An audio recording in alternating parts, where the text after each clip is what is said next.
Hey, this looks like a. You've surely heard of the Dyatlov Pass incident or mystery by now, right? I mean, these nine young engineering and university students here were on an expedition going through the frozen Ural Mountains of Russia and died mysteriously. Well, hurrah, hurrah, rejoice. Science has solved the great mystery. Look, I did a search for Dyatlov Pass mystery, and look, National Geographic, has science solved one of history's blah, blah, blah, blah, blah. Just one after another. Nature Journal, mechanisms of slab avalanche release. The New Yorker, all that's interesting. The New York Times, Popular Mechanics, Smithsonian Magazine. Everybody agrees around the world that science has cracked the code here. There was no mystery at all. It was just an avalanche that killed those poor kids. Hey, science, I've got a question about your avalanche theory.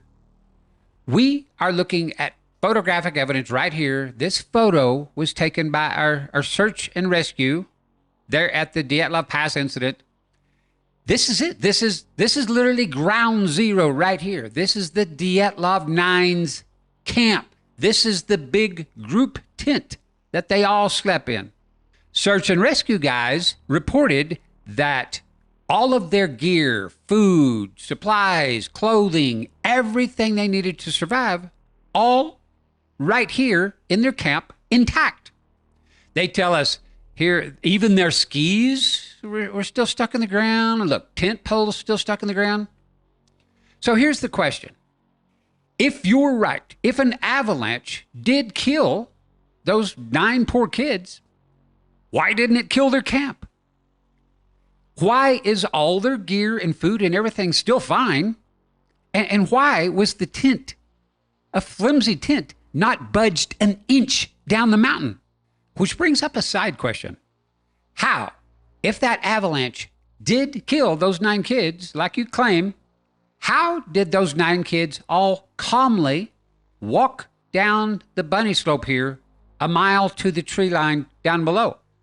Because, again, search and rescue tells us they found the kids' bare footprints out here, and they said there was no running, there was no panic.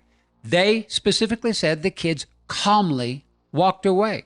And by the way, when I say bunny slope, look for yourself. Look at the degree of the slope they were on here. That's what kids learn to ski on. This isn't exactly some 14,000 footer, treacherous, dangerous slope they were on. It's a bunny slope. Right here, we're looking at it. This is the map of the actual Dyatlov Pass, again in the Ural Mountains. And our kids set up camp somewhere along this slope here.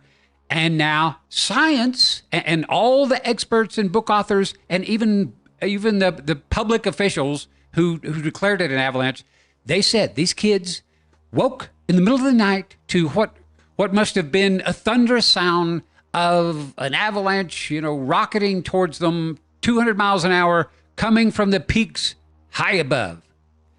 But if we look back at the peaks high above, there are none. Again, this Dyatlov Pass is sitting on this mild, gentle little 2,700 foot slope here. But okay, I get it. It wasn't that kind of avalanche. It was a slab avalanche that can happen on milder slopes. But even still, we're seeing that there was 0 damage done to their camp. 0. The worst damage that happened to their tent was when the kids, in the middle of the night, instead of fleeing from this avalanche out the tent flap, they all found themselves a knife and started slicing their way out of the side of the tent. Now, why would you do that when an avalanche is coming at you or has hit you and you're naked, woken up from your sleep, you're in your bedclothes, just wearing socks? Why wouldn't they have been putting clothes on and boots on and coats on and grabbing some food and blankets and hatchets and stuff instead of wasting the time cutting their way out of this tent? It just doesn't make sense. I mean, what does make sense is your avalanche theory. So instead of fleeing here, they cut their way out and then they calmly walk their way down the slope, half naked, to the trees a mile down below. Bottom line, if there is no damage from an avalanche, then there was no avalanche. One last question that science will not be able to answer. Let's say that you're right about the avalanche, that an imaginary avalanche crawled down the bunny slope and killed the kids, yet left their camp and supplies intact. And then the kids, after they were killed, walked calmly away to the trees a mile down below. Why, then, did the kids never return to base camp for life-sustaining supplies? Why? Why did not one of them? I mean, these were 9 young, strong, fit survivalist experts. They were extreme weather, like long-distance hikers and skiers. They trained for this stuff. And you're telling me not one of those kids was able to come back up here, grab some supplies, make a little ad hoc sled with their skis here, and then let gravity take the supplies back down and save some lives down below? I mean, science assumes that those kids were idiots and that they set up camp on the wrong slope and did every single thing wrong. I think science is the one that got this one wrong. But don't let that stop the world from celebrating the fact that science has solved this. Now I'm going to show you something else that science will not be able to answer and never considered. It is the #1 smoking gun, one of the biggest smoking guns in history, and it's been ignored for 60 years now.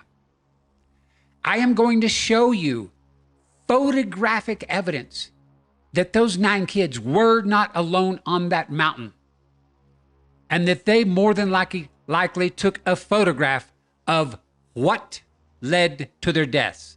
And all I have backing that is simple scientific proof. Let's check it out.